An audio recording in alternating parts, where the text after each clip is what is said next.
True Hoop TV, where the Cavaliers are maybe kind of turning it on. David, what do you think? Well, I think that there's a guy that you know well. Most people think he's smart. Some people think he's incredibly stupid. That would be me. And I've always suggested that it's a coach's league.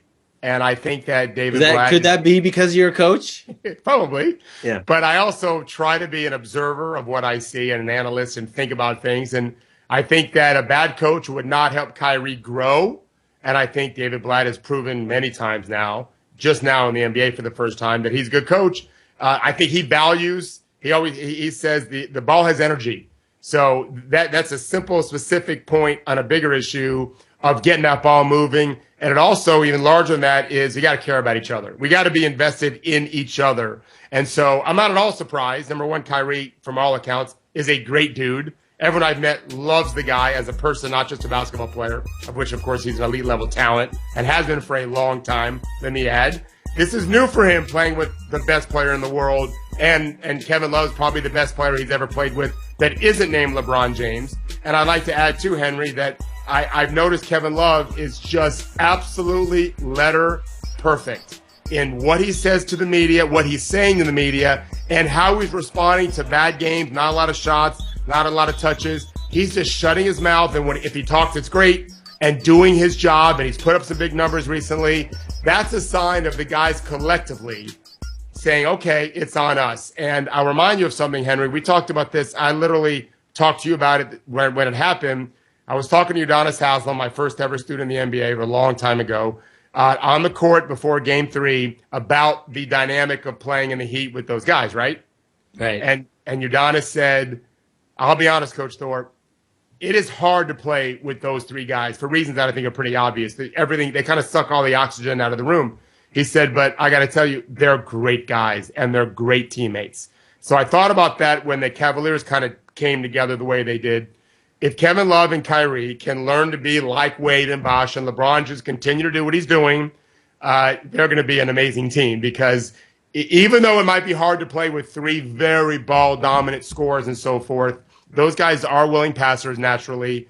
It's still easier to win when they're great dudes. And I think LeBron blaming himself when they mess up and say, I sucked, which I think he said one time after a game, makes it much easier for those other guys to do something similar and to think about we and not me. And right now it's happening before our eyes that they're coming together as a group. It's a long season, and there could be other obstacles. There will be. But it's nice to see they've handled early Whitewater Rapids pretty well, you know?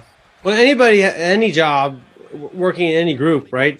The most precious thing is can you trust, right? Do you really trust your colleagues with your reputation and your bonus and whatever, all these things that you worry about, right? Like, do you trust those people? And this is going to, most teams probably don't build it, but if they're going to build it in Cleveland, it's not going to happen overnight.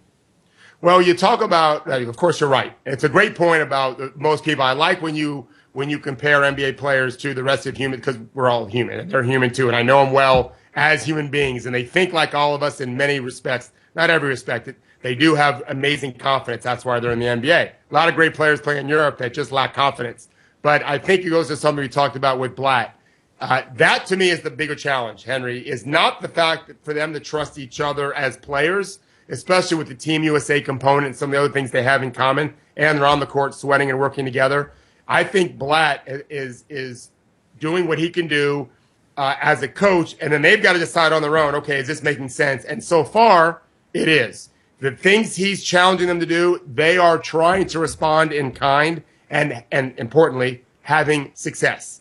And so as they're dealt with obstacles, Coach Blatt will come up with new systems and strategies and schemes and so forth to deal with them. And then it's up to the players to execute and produce. And then, of course, have good results, or if not great results or elite results. And that just continues to build even more into that family unit that they need to have if they want to be a champion. Is it going to happen? Well, if you talk about stuff we've talked about before the season, I thought the Bulls would win the East regular season. I thought the Cavs would win the postseason. And I still feel the same way. I expect more deals to be made. I do think there's some weaknesses that they can potentially address, and maybe even addition by subtraction by moving out waiters. Although I don't think he's a problem now. He's not a great part of the solution. But I certainly think they're the most likely team, at least, to win the East. All right. Thank you, David. You got it, man.